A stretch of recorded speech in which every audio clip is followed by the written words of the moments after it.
Hi friends and Israel fans, come and join me in another episode of Israel with Moshe.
Hi everyone, we're here in the Golan Heights in Caesarea Philippi, a place called Banyas on the maps. And before we talk about this very important place in Christianity, we're going to talk a little bit about the Roman city called Banyas that existed here.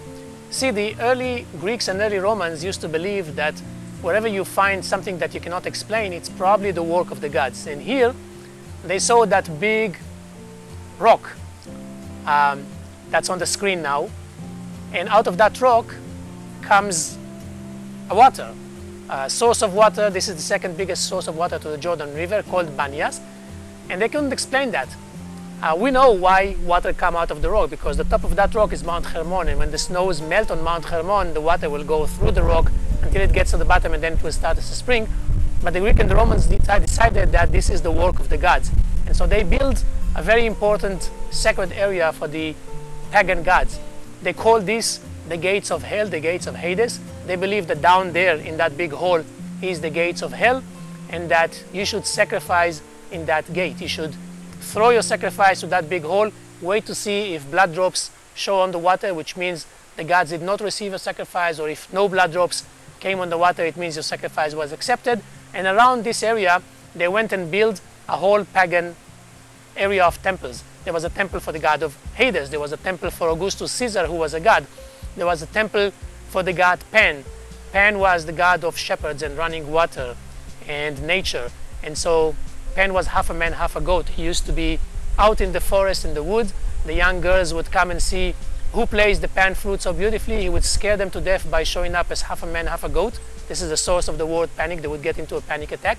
And this god Pan was always traveling with a group of dancing goats. And so up on that platform that we're going to go and see later, there was a temple for Augustus Caesar, there was a temple for the god Pan, there was a temple for the dancing goats, there was a temple for Hades. This was an area that you could count on that Jews will not come to visit. There was no reason for Jews to come visit, and yet this is the place where Jesus takes the disciples from the Sea of Galilee all the way up to Caesarea Philippi. A lot of walk, climbing from the Sea of Galilee 600 feet below all the way to nearly 3,000 feet above, just to come here and ask them a question. We're going to talk about that right in front of that big cave on the pagan sacred area.